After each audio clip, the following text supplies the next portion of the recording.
ብዙ ሀብታሞች ሀብታም አለ እንደዚህ ውስጥ አለ እንዴ ካለ አውቄ ነው ምክንያቱም እናንተ ጋር ተጣልተን የት እንገባለን ጌታዬ ይሁዳ ቀን ተምሮ ወደቀ ኒቆዲሞስ ማታ ተምሮ ዲግሪ ያመጣ ብሎ ተቀኛ እንደ ወናፉ እንደዚህ አየሩን አጣራቅሞ ሲለቁት እሳቱ ምን ያደርግላቸዋል 10 ጊዜ እንዴት እንደው ሳይ የሚያበረታታቸው አተው ነው እንጂ እኮ የብረት ማቅለጫ እኮ ጀምረው ነበር ሰዎቹ ግን ማን ያበር ቡዳ ብለን ጉር ሰራናቸው ይገርማቸው ብረት በመቀጥቀጥ ከሆነ እኮ ትልቁ ቡዳ ፈረንጅ ነበር ግን እሱ ሳይንቲስት ብለን ሰጠነው የኛም ቡዳ ብለን ቀልባቸውን ገፈፍ ነው አንገታቸውን ደፍተው ቀሩ ይገርማቸው ኒቆዲሞስ ነው ዛሬና ኒቆዲሞስ በነገራችን ላይ ምእመናን እግዚአብሔር የፈቀደላቸው በመጽሐፍ ቅዱስ እንደው ግለሰቡ ነው ስም ይሆናሉ ታሪክ የሚሆን ትምህርት የሚሆን አሁን የኒቆዲሞስ አንድ ሰው ነው 2000 ዓመቱ ነው ዓለምን የሚመሩት እኮ ጥቂት ሰዎች ናቸው ምክንያቱም አውቶቡስ 62 ተሳፋሪ ያለው አንድ ሹፌር ነው ያለው ብዙ ዕውቀት የሌለው ባለስልጣን ስንት የተመራመረው ፕሮፌሰር ወንቢ ሊወረውረው ይችላል ምንም ቁም ነገር የለው አርሶ መራብና ተኩሶ መሳት ልክ ያንገበግባል እንደ ግርሳት ይላሉ ሰው አርሶ ጭቃውን አቧራውን ታግሶ አርሶ በበጋ ከራበው ከዚህ በለጥ የሚያንገበግብ ነገር የለም አልሞ ተኩሶ መታለው ካለም ደግሞ ይሄም ሌላ ኪሳራ ነው እና እንደ ግርሳት ያንገበግባል ይላሉ እንግዲህ ጠብና ምግብ የሚያውቁ ሰዎች ናቸው የሚሉት ነው ደግሞ ምስጋና መጥፎ አይደለም አበሻ ምቀኛ ነው አይመሰጋገርም ታውቃላችሁ አይደል መመሰጋገር ልመዱ በተለይ ትዳር ውስጥ ያላችሁ ሚስትን ማመስገን ልመድ የተጋባችሁ ሰሞን ታውቃላችሁ እንደው ፀሐይ ጀንበሬ ጨረቃዬ ምናምን ተላታ በኋላ እየዋለ እየሰነበተ ሲመጣ እንዴት ዋልሽ እንኳን ከባድ ተራራ የሆነበት ይገርማል መመሰጋገር በጣም ጥሩ ነገር ነው የኢትዮጵያ ይሄ ወንጌል አስመራ የተነበበው ይሄ ነው ምክንያቱም የኢትዮጵያና የኤርትራ ቤተክርስቲያን አንድ ናቸው የባድሜ ጉዳይ እኛ ያገባል የወንጌል ላይ የለም ነግሬያችኋለሁ ከልቤ ነው እኛ የምናወራው ስለ ቀራኒዮ እንጂ ስለ ባድሜ ፖለቲከኞቹ ይዘውታል እኛ በማያገባን ገብተን አንፈተፍትም ድርሻችን ማወቅ አለብን አንዳንድ ጊዜ የማያገባቸው እየገቡ የሚፈተፍቱ ሰዎች የሚያስበሉ እኛ የቀራኒዮ ጉዳይ እንጂ የባድሜ ጉዳይ አያገባል ለቀራኒዮ የተመደብናል ለባድሜ የተመደቡ አሉ ለቀራኒዮ ተመደቡ ባድሜ ያገኘናቸው ሰዎች አሉ ተመለሱ ብለን ገብቷቸዋል ወንድማችን የጠየቀን ጥያቄ ይቅርታ ምንድነው እንግዲህ በመጀመሪያ ደረጃ ይቅርታ እንደው ዝም ብለን እንደምንናገር ትንሽ ቃል ናት ነገር ግን እጅግ ትልቅ ለውጥ ያመጣ ነው በነገራችን ላይ መጽሐፍ ቅዱስ ብሉይ ኪዳን ሐዲስ ኪዳን የይቅርታ ውጤት ነው ነቢያት ሐዋርያት የይቅርታ ውጤት ናቸው ይቅርታ ባይኖር ድንግል ማርያም አትኖርም ይቅርታ ባይኖር ክርስቶስን አናገኘውም ይቅርታ ባይኖር ጥምቀት ልደት ትንሳኤ አይኖርም ይቅርታ ባይኖር እነዚህ ሁሉ በዓለም ላይ ዓለምን ያጥለቀለቁት አብያተ ክርስቲያናት አይኖሩ ጳጳሳት ዲያቆናት አይኖሩ ምክንያቱም እግዚአብሔር ዓለምን ይቅር ብሎ ሰው ስለሆነ እነዚህ ሁሉ የመጡት የይቅርታ ውጤቶች ነው እንደው ዝም ብሎ ተራ ነገር አይደለም ማለት ነው የይቅርታ ውጤት እግዚአብሔር ዓለምን ወዶ ምን አደረገ አንድያ ልጁን አሳልፎ ሰጠው ነው የሚለው አይደለም አዳም ከበደለ በኋላ ታቃላችሁ በገነት ሲኖር ያ ሁሉ ነገር ተሟልቶለት ለጥፋቱ ምክንያት ማቅረብ እስኪሳነው ድረስ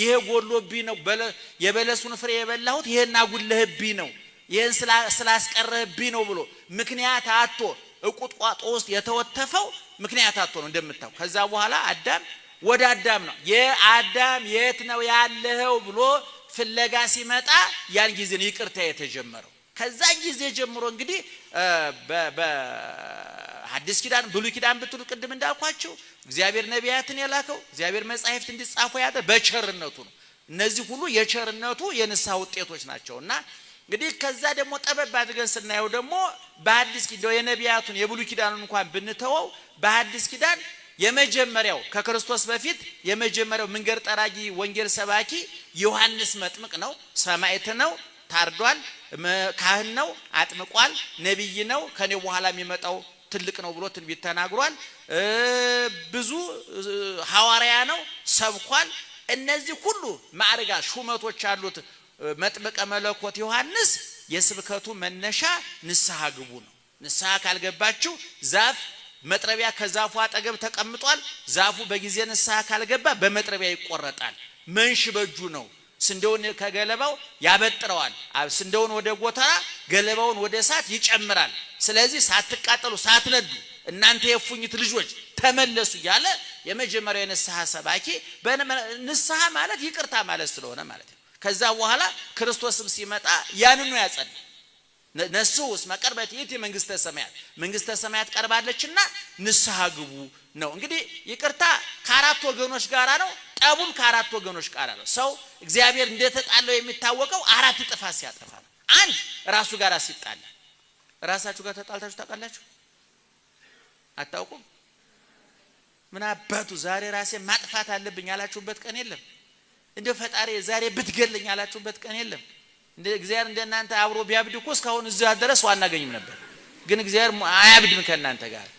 እንደው ግደለኝ ምን አባቱ መረረኝ አንገሸገሸኝ ውሰደኝ ብሎ ችግሩ ካለፈ በኋላ ወይ ያን ጊዜ እኮ ቀብጬ ነው።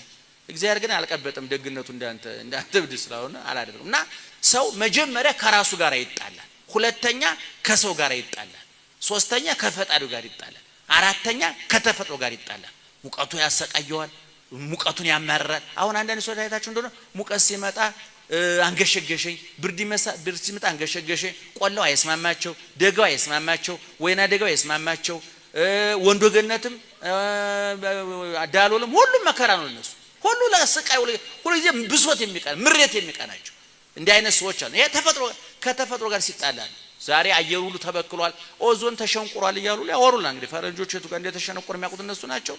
የሚሸነቁሩት እነሱ ናቸው፣ የሚነግሩን እነሱ ናቸው። እኛ ሀገር ኦዞን የሚሸነቁር አየር ጢስ አልመጣም እስካሁን። የትኛው ፋብሪካችን ነው ዳቦ ነው የምንጋግረው? እሱ ደግሞ ጣራቢያ ቆሽ እንጂ ኦዞን የሚሸነቁር አይደለም። እና ይሄ ሁሉ ሰው ከተፈጥሮ ጋር ሲጣላ ነው። እና እንግዲህ የጠብ ግልባጩ ደግሞ ይቅርታ እና ይቅርታ ህይወትን የሚጠግን ህዝብን ከህዝብ ሀገርን ባለስልጣንን ከህዝብ ሰራተኛን ካሰሪ የሚያግባባ ባል ከሚስት ሚስት ከባል ሊግባቡበት የሚገባ የይቅርታ በዛ ላይ ደግሞ ባለቤቱ ቀራኒዮ ላይ ወጥቶ እጆቹ እግሮቹ ተቸንክረው በጦር ተወግቶ በጥፊት ያ ሁሉ የመከራ ውርጅብኝ እየዘነበበት ማድረግ የሚችሉትን መጥፎ ነገር ሁሉ እያደረጉበት አባት ሆይ የሚያደርጉትን ያውቁምና በሩት እስኪ ምን በላቸው ይቅር በላቸው። እምን ውስጥ ነው እየበላ እንደው እየተደሰተ እንደው ዙፋን ላይ ቁጭ ብሎ እኮ ደረቱን እግሩን ዘርግቶ እኮ አይደለም። እግሩ ችንካር አለ፣ እጁ ላይ ችንካር አለ፣ ፊቱ ላይ ጥፊ አለ፣ አፉ ላይ ቆምጣጤ አለ፣ እዚህ ላይ የሸዋክል አለ። ሁለመናው ቁስል ሁለመናው ጅራፍ ግርፋቱ ነው። በዛ አሰቃቂ መከራ ውስጥ ነው። ግን ካንደበቱ ምን አወጣ? አባት ሆይ የሚያደርጉትን ያውቁምና ይቅር በላቸው። አንድ ጥንት የነበረ ባለቅኔ የዛሬ 67 ዓመት የነበረ ባለቅኔ እንዲህ ብሎ ተቀኘ። የኪነ ጥበብ ፕሮግራም ስለሆነ ቅኔ ሸተት ይበሉ ብዬ ነው። ደህና ዋላችሁ? ሴቶቹ ሰላም ናቸው? እህቶች ወንድሞች ወሽ የወንዱ ወፈር ያለ ነው። አብራችሁ እስቲ እግዚአብሔር ይመስገን በሉ። እንዲህ ምለው ለመሰለ ሙቀቱ በጣም ከባድ ነው። ስለዚህ ይሄን ሙቀት እንደው ካልነቀነቅናችሁ ግማሹ ቤቱ ሄዶ አልጋ ላይ ነጥፍ ይችላል። ምክንያቱም ህዝቡ የለም አንዳንዱ ጥሪ አይቀበልም የሚል ጆሮ እንኳን ለዚህ ቁጭ ብሎ ይገርማል። እኛ ለፈልፋለን ከአገልግሎት መስጫዎች እንዳትሆኑ ብለን ነው እንደዚህ ምን ለፈልፈው። እና ባለቅኔው ምን አለ መሰላችሁ? እንግዲህ እነ ብርሃኑ ተክላይ አይደለ? ብርሃኑ ሄድክ እንዴ?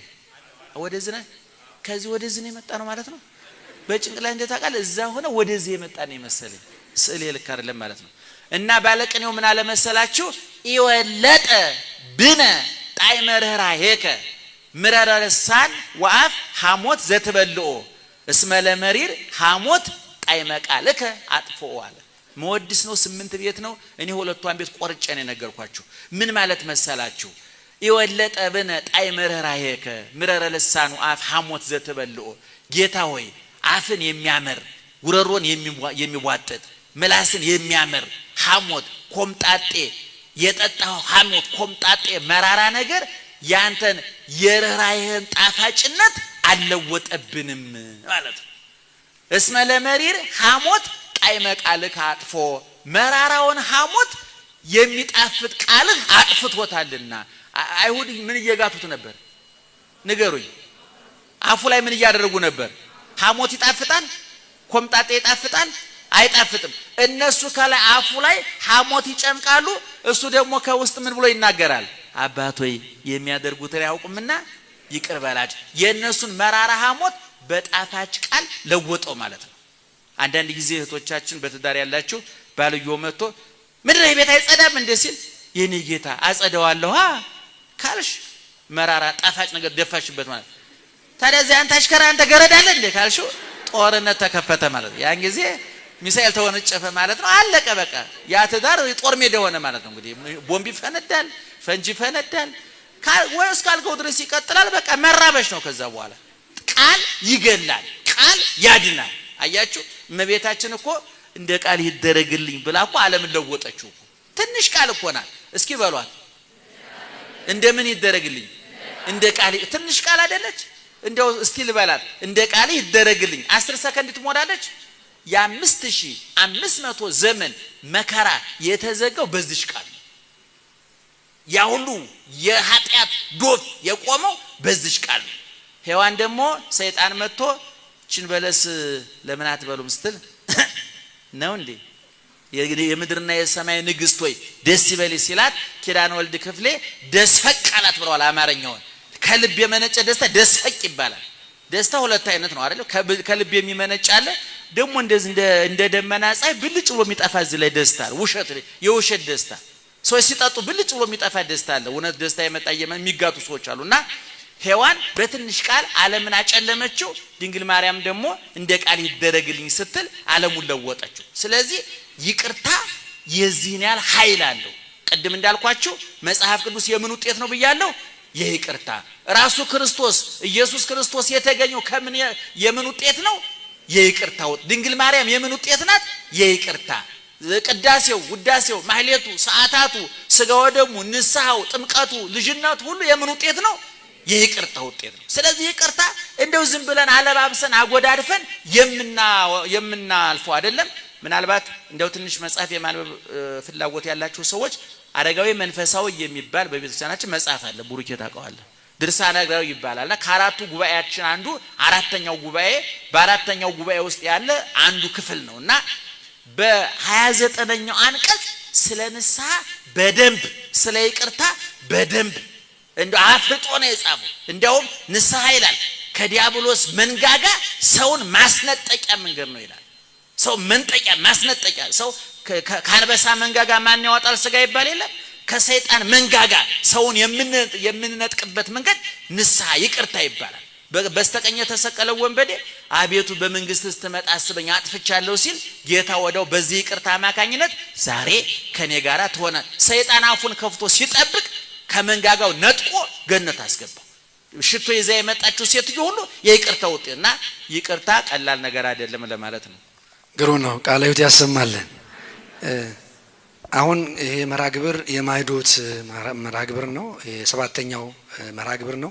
ማይዶት ማለት ያው ሁላችሁም እንደምታውቁት መሻገር ማለት ነውና መሻገር ስንል በዚህ በሰባተኛው ጉባኤ የምናስበው በይቅርታ እንዴት ነው መሻገር ያለብን? አሁን ትውልዱ በይቅርታ እንዴት መሻገር ይችላል? ልቦናውን ይቅርታ እንዳይጠይቅ የሚያስቡት ነገሮች አሉና እንዴት አድርገን እንሻገር የሚል መልእክት እንዲያሳልፉልን። በጣም ጥሩ። መጀመሪያ መሻገር ማለት ከአንድ ቦታ ወደ አንድ ቦታ መሻገር ነው አይደለም? ለምሳሌ እስራኤል ከዚህ ከግብጽ ተነሱ ወደዚህ እስራኤል ሊገቡ ነበረ። መካከል ላይ ምን አለ? የኤርትራ ባህር አለው። ትልቅ ባህር አለ፣ የሚያሰጥም የሚበላ አዞ ያለበት ዘንዶ ያለበት ጥልቀቱ የጠለቀ ጨዋማ ውሃ እጅግ አስፈሪ ወንዝ አለ። ከዚህ መጥተዋል። ይሄን ለመሻገር መፍትሄው ምንድነው ሲባል የሙሴ በትር ነው ያን መፍትሄ ያመጣው። ሙሴ አሻጋሪ ይባላል። እስራኤል ያን ወንዝ ተሻግረው ወደ ምድረ ታላቁ ሊቅ ዮሐንስ አፈወርቅ ግብጽ ማለት የሲኦል ምሳሌ ናት። ይሄ ባህሩ ዮርዳኖስ ማን ነው? የኤርትራ የጥምቀት ምሳሌ ነው። አልፈው የሚገቡባት ያቺ ከነዓን ደግሞ ማርና ወተት የምታፈስ የተባለችው ደግሞ ምድረ ከነዓን መንግስተ ሰማያት ናት ብሎ ተናግሯል። ስለዚህ ከዚህ ወደዚህ ለመሻገር ሁለት ነገር አንደኛ አሻጋሪ ያስፈልጋል፣ ሁለተኛ ተሻጋሪ ያስፈልጋል። የሚሻገር ሰው ያስፈልጋል። የሚያምን እስራኤላውያን እንደምታውቁት አስቸጋሪ ሰዎች ናቸው። አሁን ያሉትን እያልኩ አይደለም ደግሞ እንዳታስመጡኝ። የፊት የድሮዎችን ነው ያልኩት። አሁን ሁላችንም አስቸጋሪ ነን፣ እግዚአብሔር ይመስገን። አንዱ ካንዱ አስቸጋሪ የለም። እንደው አሁን ሰሞኑን ኢራንና እስራኤል ሲዋጉ ብዙ ሰባኪ የሶስተኛው ምጽአት ክርስቶስ ሊመጣ እያንኳኳ ነው። ክርስቶስ ሊመጣ ምልክቶቹ ገና አልተጀመሩም። ብዙ ሰባኪ የሚናገረው ሲያጣ ማሸበር ይወዳል። የተሸበረ ሰው ደግሞ ትንሽ ሰምቶ ይበቃዋል። አያችሁ ሲያስደነግጡት ጦርነት እየመጣ ረሃብ እየመጣ በላ ነጭ አሞራ ጥቁር አሞራ ነጭ አሞራ በላ ይላል። እንደውም አንድ ባህታዊ የመጋቢት መድኃኔዓለም እሳት ይዘንባል ብሎ ተናገራሉ አዲስ አበባ ላይ ሳይዘንብ አለፈ እና ምን የተናገሩት ቀረጽ ወደ ጥቅም ታሻግረነዋል። እንዲህ አይነት አጭበርባሪዎች የሞሉበት ነውና ድሮ መሻገር ግን ከአንድ ቦታ ወደ አንድ ቦታ መሻገር ነው። ከምን መሻገር? በትምህርት አማካኝነት ከድንቁርና ወደ ዕውቀት፣ በስራ አማካኝነት ከድህነት ወደ ሀብት፣ በብዙ ምክንያት ሰዎች ይሻገራሉ። ግን አሁን እየተናገርን ያለነው አሻጋሪያችን ምንድነው? ንስሐ ነው፣ ይቅርታ ነው። እግዚአብሔር ሰውን ከገነት ከሲኦል ወደ ገነት ያሻገረው ከጨለማ ወደ ብርሃን ያሻገረው ያጣውን ልጅነት የመለሰለት በንስሐ አማካኝነት ነው። አሻጋሪያችን ክርስቶስ ነው። ወንዙን ቀዶ ያሻገረን እሱ ነው። ስለዚህ እኛ አሁን ክርስቶስ አይታችኋል። ቅድም በመስቀል ላይ ሆኖ አባቶይ የሚያደርጉትን አያውቁምና ይቅር በላቸው አለ። የቱ ነው ያለው? እስኪ የቱ ነው ያለው? መስቀል ላይ። በእውነት አሁን መስቀል ላይ በዛ መከራ ውስጥ እያለ ሰው ይቅርታ ያደርጋል? እንደው እግዚአብሔርነቱን ተውትና መቼም እንደ ሰውነቱ እኮ መከራው ይሰማዋል አይደለም? ሲቸነከር እኮ ቁስሉ ይሰማዋል። ሲርበው እኮ እኛ ረሃቡ እንደሚሰማን እኮ ይሰማዋል። እንደሚጠም ሰው ሆኗል። ስጋ ለብሷል። ረቂቁ ገዝፏል። ሕያው ሟቹናል። ዘላለማዊ ጊዜያዊ ሆኗል። የማይወሰነው ተወስኗል። ለእስራኤል 40 ዓመት መና ያዘነበው እግዚአብሔር እኮ ለራሱ ዳቦ አጥቶ ተርቧል። ውሃ በየዓመቱ ቢሰፈር ቢቆጠር የማይታወቅ ዝናብ የሚሰጠው ውቅያኖስን የፈጠረው እግዚአብሔር እኮ ውሃ ስጡኝ ብሎ እኮ ተጠምቷል አይደለም? በዛ መከራ ውስጥ እያለ አባቶይ የሚያደርጉትን አያውቁምና ይቅር በላቸው አለ። እኛ ዛሬ እሱ ያንን በማድረጉ ቅድም እንዳልኳችሁ ሞቱ በህይወት መቃብሩ በትንሳኤ ጨለማው በብርሃን ተስፋ በቁረጡ በተስፋ ልጅነት ያጣንበት በልጅነት ተተክሎ የገነት በር ተከፍቷል። የለያየን መጋረጃ ተቀዷል። ግድግዳው ተንዷል። አዲስ ህይወት አዲስ ተስፋ መጥቷል። እኛስ ይቅር እንላለን ወይ? እኔ በአጋጣሚ ስለ ጋብቻ ሰዎች እየመጡ አስተምራለሁ። እኔ አማካሪ አይደለሁ። አንዳንድ ሰዎች የጋብቻ ማማካሪያ ከፍተናል የሚሉ ካህናት እሰማለሁ። እኛ አማካሪዎች አይደለም። አማካሪ ለፍልፎ መዳረሻው ራሱ ነው። እኛ እግዚአብሔርን ይዘን ነው የምናስተምረው እንጂ አሁን የስነ ልቦና አማካሪ አይታችሁ ከሆነ ሂዱና ምንድነው የሚላችሁ? ምን ይጨንቃል? አዎ አዲስ አበባ ከጨነቀህ እንደው ወደ ዱባይ ብቅ ብለህ ብትመጣ ዱባይ በመርከቻ ላይ ሰው ምን ያስጨንቀዋል እንዴ? አንዳንዱ ጭንቀት ደግሞ አሁን እኛ አንዳንድ ሰው ሲጨነቅ ጸበል ይሄዳል። ጸበል የማይፈታው ችግር ነው ያንተ ችግር ትምህርት ነው የሚፈታው። ይሁን አንዳንዱ ኑሮ ከብዶት ነው የተጨነቀው። ጸበል እንኳን ለሚፈታው ብር ነበር የሚፈታው አቅም አንሶን ነው። እኛ እውነቴን ነው የምልሽ እንዴ አሁን ኑሮ ከብድ ለልጆች ዳቦ ምን ላብላ ጨነቀኝ ሲል ጸበል ሂድ እንዴ ጸበል ዳቦ ይሆናል እንዴ? እውነቴን ነው የምልህ። እኔ አንዳንድ ጊዜ ወደ ጸበል ወደ ጥምቀት የምትሄዱ ሰዎች አስቡበት። እውነት ችግሬ ጸበል የሚያስኬድ ነው ብላችሁ ማሰብ አለባችሁ። ችግሩ እንደየችግራችሁ እንዴ ሰው ለምሳሌ ምንድነው አሁን እንደው እዚህ ጋር ይመመኝ እዚህ ግሬ ጋር ነው ምርመራ የሚደረገው። የቱ ጋር ነው ምርመራ የሚደረገው? እዛው አካባቢ አመመን ቦታ እኮ ነው አይደለም? ስለዚህ ችግሮቻችንን በቤት ውስጥ እኔ ጋር ይመጡና እዛ በባልና ሚስት ይመጣሉ።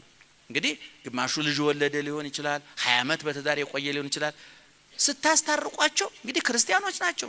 አንገታቸው ላይ የክርስቶስ መስቀል አለ። አባቶይ የሚያደርጉትን አያውቁምና ይቅር በላቸው ብሎ የተሰቀለበት መስቀል አንገታቸው ላይ አንጠልጥለውታል እኮ። ክርስትና ስም አላቸው፣ የክርስቶስ ልጆች ናቸው።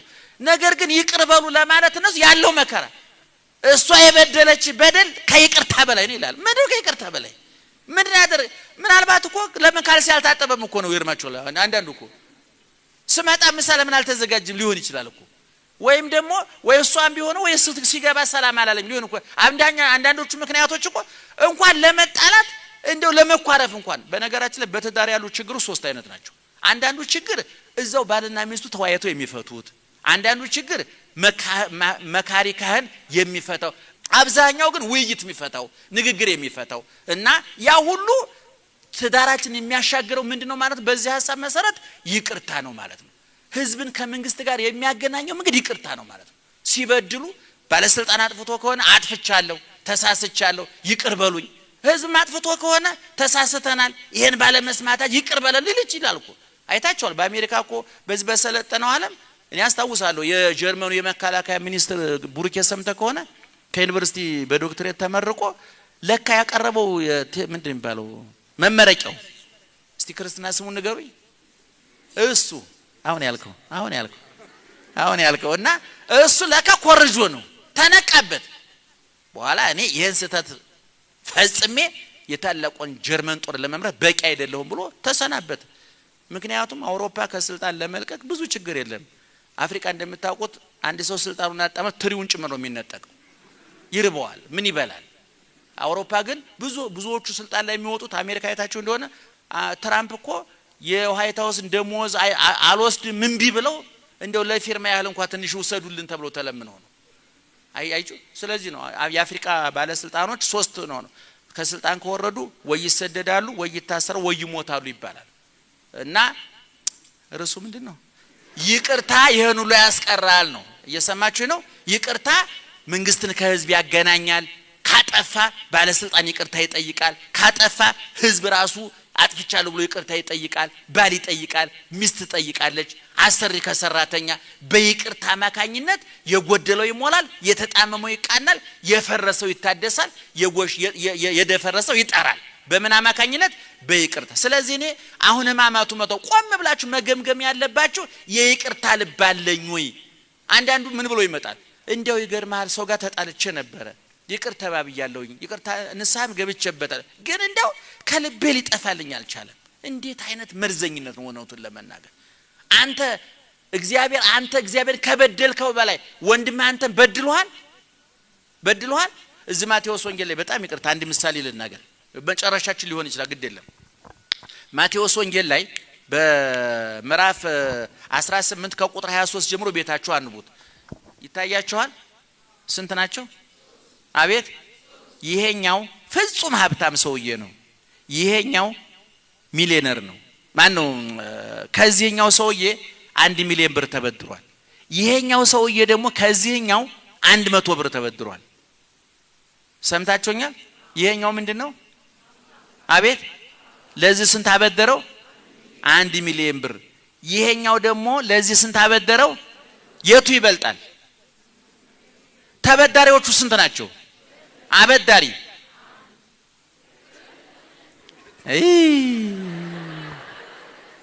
አበዳሪ ስንት ነው ተበዳሪ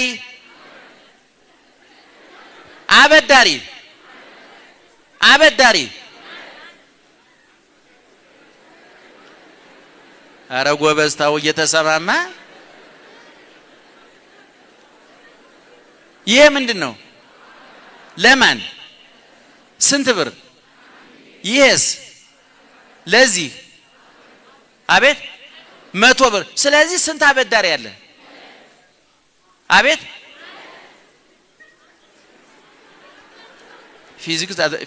ፊዚክስ አደረጋችሁት ይሄ ሰውዬ ምን አረገ ለማን ስንት እሺ ይሄ ለዚህ ስንት አበደረ ስለዚህ ይሄ ተበድሯል አልተበደረም ይሄ ተበድሯል አልተበደረም ስለዚህ ይሄም በአንድ መንገድ ምንድናቸው በሌላ መንገድ ደግሞ ይሄ ምንድነው አቤት ስለዚህ ይሄ ሰውዬ ለሁለቱም ይሄ ለዚህ ብድር ሰጠና ወደ ሌላ ሀገር ሄደ ይሄም ለዚህ ብድር አበድሯል መጣና ይሄ ሰውዬ ይሄንኛውን 1 ሚሊዮን ብር ያበደረውን ብድሬን አንጣለው ባጭሩ በቀላል ቋንቋ ነው የምተርክላችሁ እና በዛን ዘመን ብድር ያልከፈለ ሰው ምን ይደረጋል ራሱ ባሪያ ሆኖ ያገለግላል ሚስቱና ልጆቹ ይሸጣሉ በኋላ እግሩ ላይ ወደቀና እባክህ ጌታዬ እንደምንም ብዬ አላውቅም ብሎ አልካደም እንደምንም ብዬ እከፍልሃለሁ እባክህ ጊዜ ስጠኝ ብሎ እግሩ ላይ ወደቀ በኋላ ይሄ ባለ ሀብቱ አዘነለትና ጊዜ አይደለም የምሰጥህ ጠቅላላ እዳውን ይቅር ብያለሁ በሰላም ሄዳለሁ ማንን ባለ 1 ሚሊዮን ብሩን ስለዚህ አሁን ስንት ተበዳሪ ቀረ አንዱ ተሰረዘለት ማለት ነው ይሄኛው ሲወጣ 100 ብር ያበደረውን ሰውዬ ከበር ላይ ያገኘዋል እንደቷል እግዚአብሔር ይመስገን አራ ያለ አይመስለኝም አይልም ይሄኛው ክፉ ሰው ነው ያኛው ይል እንደው እንጂ ይሄ ባለ በነገራችን ላይ ካበዳሪና ከተበዳሪ ተተና ያለው ማን ነው አቤት አበዳሪ ተበዳሪ ነው አይደለም? አበዳሪ ተበዳሪ ደህና ዋላችሁ፣ እንዴት ዋላችሁ፣ ሰላም ናችሁ፣ እንዴት ናችሁ? አበዳሪው ደህና ነህ፣ እንዴት ነህ? አሁን ይገርማችሁ፣ አሁን የገንዘብ ማሰባሰቢያ ፕሮግራም ብዙ ጊዜ ይገኛለውና ብዙ ሊሰጡ የሚመጡ ሰዎች እንዴት ዋላችሁ ሲባል እግዚአብሔር ይመስገን ነው የሚሉት። ይገርም እርዳታ ሊቀበሉ ቢመጡ ምንድነው የሚሉት? እግዚአብሔር ይመስገን። ሁሉ ጊዜ ተረጂ ድምፁ ሰላላ ነው። ይገርማችኋል። እውነቴን ማርያምን ከልቤ እኮ ነው የምላችሁ። ከዚያ ሰው ያገኘውና ነው የምላችሁ ስንት ብር የተበደረውን ስንት ብር ይቅር የተባለው አንድ ብሬን አምጣለው። አረ ጌታዬ ይቅር በለኝ ማረኝ እባክህ እከፍልሃለሁ አለው። የለም ጊዜ ስጠኝ አለው። አልካዶም። አልፈልግም አሁን አስረክበኛል። ስንት ብር ነው እሱ? ስንት ብር ነው ይቅር የተባለው? 1 ሚሊዮን ብር ተምሮ የራሱን ሸክም መራገፍ ረስቶት የዚህን ሰውዬ 100 ብር ካልከፈልከ ብሎ ለፖሊስ ተናገርና አሳሰሩ።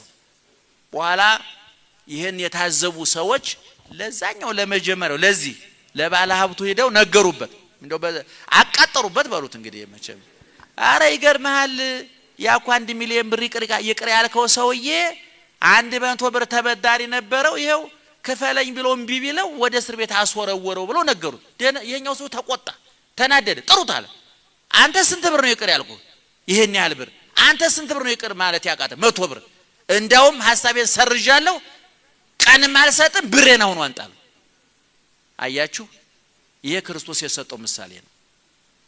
ፍጹም ሀብታም ብድር የሌለበት አበዳሪ ማን ነው?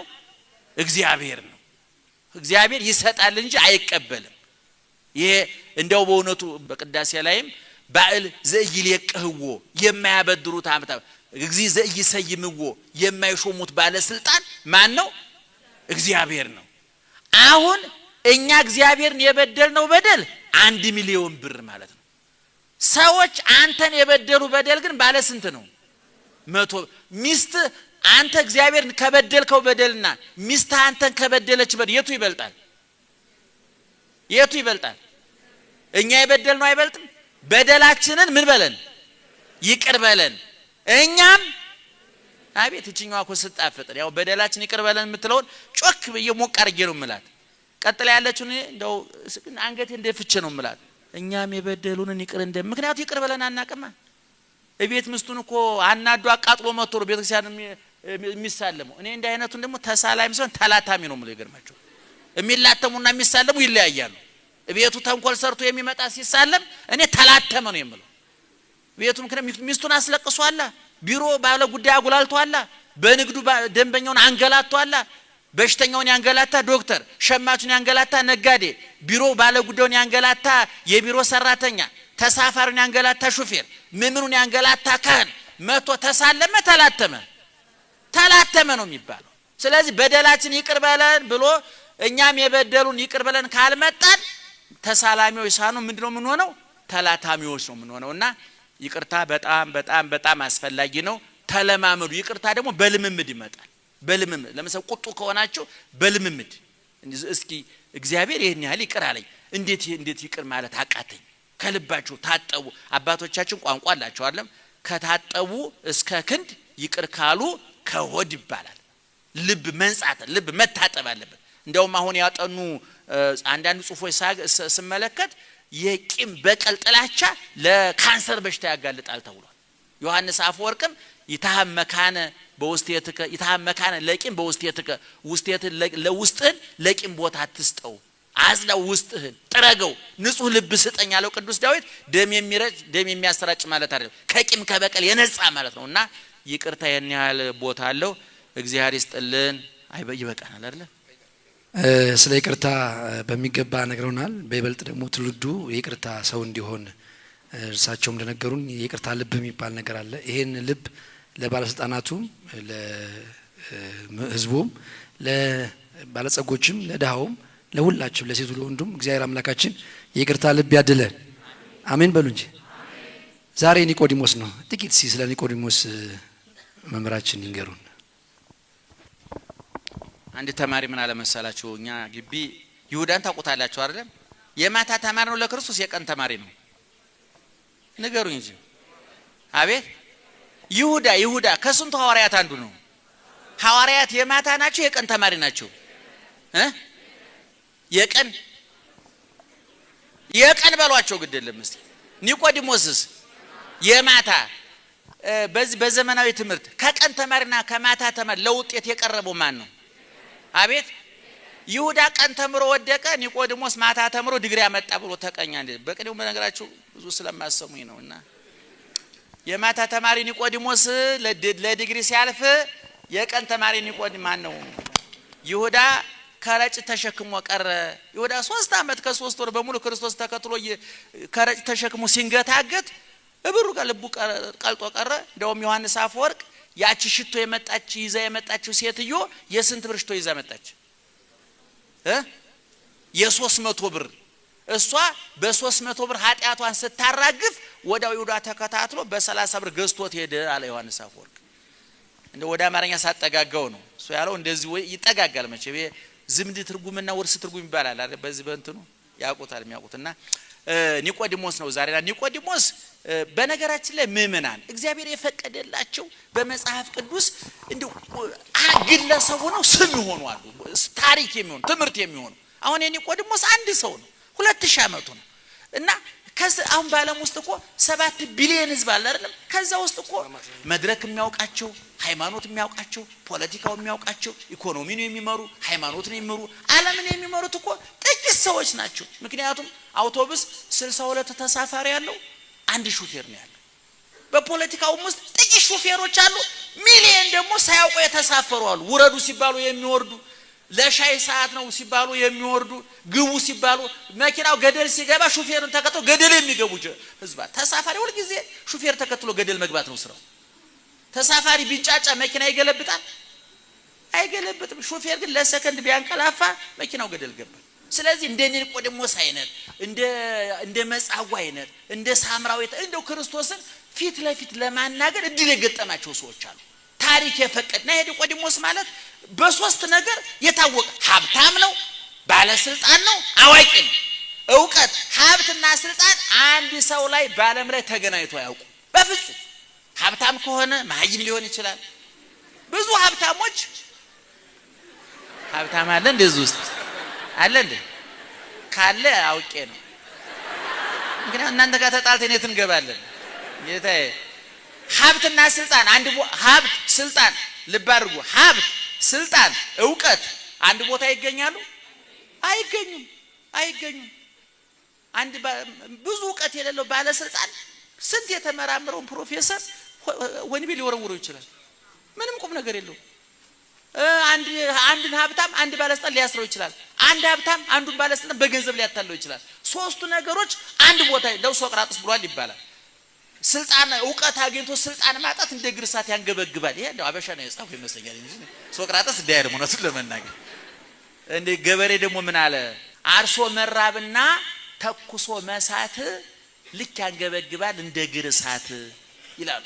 ሰው አርሶ ጭቃውን አቧራውን ታግሶ አርሶ በበጋ ከራበው ከዚህ በለጥ የሚያንገበግብ ነገር የለም። አልሞ ተኩሶ መታለው ካለም ደግሞ ይሄም ሌላ ኪሳራ ነው እና እንደ ግርሳት ያንገበግባል ይላሉ። እንግዲህ ጠብና ምግብ የሚያውቁ ሰዎች ናቸው የሚሉት ነው ለማለት እና ኒቆዲሞስ ባለስልጣን ነው፣ ሀብታም ነው፣ አዋቂ ነው እና ወደ ክርስቶስ ሄዷል። እነዚህ ሶስት ነገሮች መሰናክል ሳይሆኑት ወደ ክርስቶስ ሄዷል። ብዙን ጊዜ እኛ ሀገር ሀብታም ወደ ቤተክርስቲያን ሲመጣ፣ ባለስልጣን ወደ ቤተክርስቲያን ሲመጣ፣ እንደው ታዋቂ ሰው ሲመጣ ማሸርገድ እንወዳለን አይደለም? ማጨብጨብ እንወዳለን። እግዚአብሔር ግን ማን የመጣው አይደለም ጥያቄው። ሀብቱ ቤቱ ነው ያቀረው። ሰውየው ባዶ ነው የመጣው። ወደ መቃብርም ሲወርድ ጨርቅ ይዞ ነው የሚወርደው እንጂ ወርቁም ብሩ ይዞ አይደለም። ስልጣኑም እዛው ቢሮ የሚቀር ጉዳይ ነው። ዕውቀቱም እዛው መቼም እገሌ አዋቂ ነውና አይሞትም አይባል፣ እገሌ ባለስልጣን ነውና አይሞትም፣ እገሌ ሀብታም ነውና አይሞትም አይባል። ሞት የሚባል አስተካካኝ እውነተኛ ዳኛ አለ። እሱ ያስተካክለዋልና ኒቆዲሞስ በጨለማ ነው የሄደው። አንድ ሰው ነው። የሚገርማችሁ ግን ክርስቶስ እኔ ኢየሱስ ክርስቶስን ከማደንቅባቸው ነጥቦች አሉ። አደንቀዋለሁ ይባላል እንደው ቋንቋ ይቅርታ እንደ ማስተካከያ ይደረግልኝና እንደው ብዙ ነው ምንም የማያስደንቅ ነገር። ከዛ ውስጥ ግን የማደንቀው እኔ ለአንድ ሰው ጥልቅ ምስጢር ያስተምራል። አሁን የብዙ የኔ የሰባኪያን ትልቁ ፈተና ቡሩክ የሚያቃል እንደው እነዚህ ሰው ይሰማቸዋል። ታዋቂ ሳይሆን ታዋቂ ሰባኪያን አሉ አይደለ? እነሱ ሲመጡ የመጀመሪያ መለኪያቸው ብዙ ህዝብና ሞንታርቦ አለ ወይ ብሎ ይጠይቃል።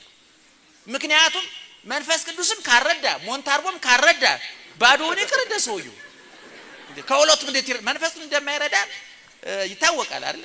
እንግዲህ አንድ መንፈሳዊ ሰው እንዲጠብቀው ከፈለገ እግዚአብሔር እየጠበቀ ስላልሆነ እርዳኝ እኮ ነው አይደል? ከሁለቱም አልራቆትም ነው። እና እንግዲህ እኛ መንፈስ ቅዱስ ካረዳ ሞንታርቦ መርዳት አለበት ነው። የህዝብ ብዛት ደስ ይለናል አይደለም? የህዝብ ኢየሱስ ክርስቶስ ለሳምራዊት እኮ ለአንዲት እንስራ ተሸክማ ለመጣች ኑሮ ላጎበጣት ህብረተሰቡ ላገለላት 5 ባል ሞቶባት በሐዘን ፊቷ የተጨማደደ የሰው ሐሜት ከሀገር ሊያሰድዳት የደረሰች ጧት ማለዳ የሚቀዳውን ውሃ በጠራራ ፀሐይ የምትቀዳው ከሰው ምላስ ይልቅ የፀሐዩ ቃጠሎ ይሻለኛል፣ ቢያንስ ፀሐዩን ጥላ አሳልፈዋለሁ፣ የሰው ምላስ ልብ ያደማል ብላ የመጣች ተራ ሴት እዚህ ግን ሐዋርያትም ገርሟቸዋል። እንዴት ለአንድ ተራ ሴት ይሄን ያህል ትምህርት ያስተምር? ገርሟቸዋል ሐዋርያት።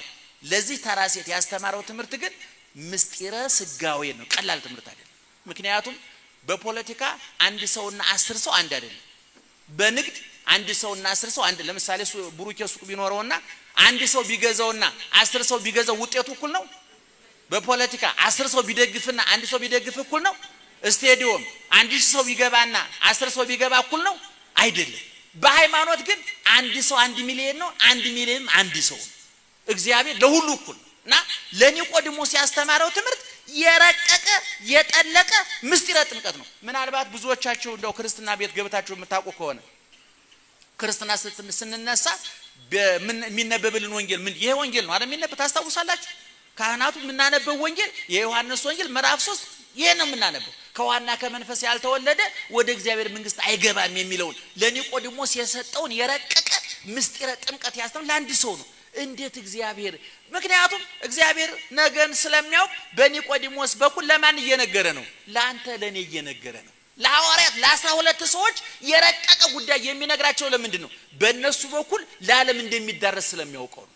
ይድረስ ለእነንትና ነው በእነሱ በኩል የተላለፈልና ይሄ ኒቆዲሞስ የጠየቀው ጥያቄ መጀመሪያ ሲመጣ መምህር ሆይ ከእግዚአብሔር ተልከ መምህር ልትሆን እንደመጣ እናውቃለን አለ። ኒቆዲሞስ ተሳስቷል። ጌታ የመጣው መምህር ለመሆን አይደል። መምህርማ እነ ሙሴ መጥተው ነበር፣ እነ ኢሳይያስ እነ ኤርምያስ መጥተው ነበር። ክርስቶስ የመጣው ለማዳን ነው፣ ለቤዛነት ነው፣ ለመሞት ነው፣ ለመሰቀል ነው። ዓለም ማንም ሊከፍለው የማይችለውን ዋጋ ለመክፈል ነው። ማስተማርማ እኛስ እየለፈለፍን አይደለ እንዴ? ምንኛስ እየጮህን አይደለ እንዴ? ለህይወት ለቤዛን እና ክርስቶስ ምስጋናውን ወደ ኋላ አለና አሁን ይሄ ምስጋና እኔና መስግኖ ቢሆን ምንድነው? እውነትክን ነው፣ ልክ ነው፣ እንደው ልክ ነው እንኳን ባል ብዬ አልፈዋለሁ። አንዳንድ ምስጋና ውስጣችሁ ሰውየው የሚያመሰግናችሁ ሰው ውሸቱን ይሆን ልትጠራጠሩት፣ ግን ምስጋና ይጣፍጣል። ደግሞ ምስጋና መጥፎ አይደለም። አበሻ ምቀኛ ነው፣ አይመሰጋገርም። ታውቃላችሁ አይደል? መመሰጋገር ልመዱ። በተለይ የትዳር ውስጥ ያላችሁ ሚስትን ማመስገን ልመድ። የተጋባችሁ ሰሞን ታውቃላችሁ እንደው ፀሐይ ጀንበሬ ጨረቃዬ ምናምን በኋላ እየዋለ እየሰነበተ ሲመጣ እንዴት ዋልሽ እንኳን ከባድ ተራራ ይሆንበታል። ይገርማል። መመሰጋገር በጣም ጥሩ ነገር ነው፣ በበጎ ማለት ነው። እና ጌታ አንተ መምህር ልትሆን ነው ከእግዚአብሔር ተልከህ የመጣው አለው። ይሄ ከክርስቶስ ክብር በታች ነው አይደለም። እኔ ለመምህርነት አልመጣሁም። ዘይተወልደ ዳግመ እየረአ ያለ መንግስተ እግዚአብሔር፣ ዳግመኛ ካልተወለድክ ወደ እግዚአብሔር መንግስት መግባት አይቻልም አለው። ኧረ ኒቆዲሞስ ደነገጠ። እንዴት ሰው ሁለተኛ ሊወለድ ይችላል? ሁለተኛ ገቢአ ወበዊአ ውስተ ከርሰሙ እንደገና መጸነች የለም። የረቀቀ አሁንም አልገባህም። ከስጋ የተወለደ ስጋ ነው። እንደሱ አንተ ከስጋ አሁን አንተ የምትነግረኝ የስጋውን ነው የምትመልስልኝ። እኔ የነገርኩ የመንፈሱን ነው። ነፋስ ይነፍሳል፣ ከየት እንደመጣ ወደየት እንደሚሄድ አታውቅም። ነፋሱን ሲያናውጸው ባህሩን ሲያናውጠው ነፋሱን ሲወዘውዘው ታያለህ። ነፋሱን መልኩን አላየኸውም፣ በእጅህ አልጨበጥከውም። ስራ ሲሰራ ግን ታየዋለህ። ምስጢረ ድህነትም ይታመናል እንጂ አይዳሰስም፣ ይታወቃል እንጂ አይዳሰስም። እንድንበታለን እንጂ እውቀቱ የለንም። የረቀቀ ነገር ነው ምነግር ብሎ እንግዲህ አናስተማረው። እንግዲህ ቤተክርስቲያኒቱ በእውነት እኔ ኦርቶዶክሳዊ ተዋሕዶ ቤተክርስቲያን ውዋ ቤተክርስቲያን ስንዷ ቤተክርስቲያን ተሰርታ ያለቀችው ቤተክርስቲያን አገልግሎቷ ልክ መስመር ያለው ይሄ ወንጌል ዛሬ ምእመናን ምእመናን አይደላችሁ ናቸው እንዴ? ነው አይደል? ይቅርታ። እሺ አዎ ምእመናን። እሺ ለካህናት ማስተምር መስሎኝ ነው አንዳንድ ጊዜና ደህና መሻች ደህና ዋላችሁ። የኢትዮጵያ ይሄ ወንጌል አስመራ የተነበበው ይሄ ነው። ምክንያቱም የኢትዮጵያና የኤርትራ ቤተክርስቲያን አንድ ናቸው። የባድሜ ጉዳይ እኛ ያገባል የወንጌል ላይ የለም። ነግሬያቸዋለሁ ከልቤ ነው። እኛ የምናወራው ስለ ቀራንዮ እንጂ ስለ ባድሜ ፖለቲከኞቹ ይዘውታል። እኛ በማያገባን ገብተን አንፈተፍትም። ድርሻችንን ማወቅ አለብን። አንዳንድ ጊዜ የማያገባቸው እየገቡ የሚፈተፍቱ ሰዎች የሚያስበሉ። እኛ የቀራንዮ ጉዳይ እንጂ የባድሜ ጉዳይ አያገባን። ለቀራንዮ የተመደብናል፣ ለባድሜ የተመደቡ አሉ። ለቀራንዮ ተመደቡ ባድሜ ያገኘናቸው ሰዎች አሉ። ተመለሱ ብለን ገብቷቸዋል። ለመስቀል ተመድበው ለክላሽ ሆኑ። የፍየል ቆዳ አንዱ ለወናፍ አንዱ ለመጻፍ። ወናፍ ታውቃላችሁ? የሚያቅሰው ይንገረኝ ምንድነው? ምን የት ገጠር ታውቃላችሁ? ቀጥቃጭ ባለው በተለምዶ ወናፉ እንደዚህ አየሩን አጣራቅሞ ሲለቁት እሳቱ ምን ያደርግላቸዋል? 10 ጊዜ እንዴት እንደው ሳይ የሚያበረታታቸው አተው ነው እንጂ እኮ የብረት ማቅለጫ እኮ ጀምረው ነበር ሰዎቹ። ግን ማን ነበር? ቡዳ ብለን ጉድ ሰራናቸው። ይገርማቸው። ብረት በመቀጥቀጥ ከሆነ እኮ ትልቁ ቡዳ ፈረንጅ ነበረ። ግን እሱ ሳይንቲስት ብለን ሰጠነው። የኛም ቡዳ ብለን ቀልባቸውን ገፈፍ ነው።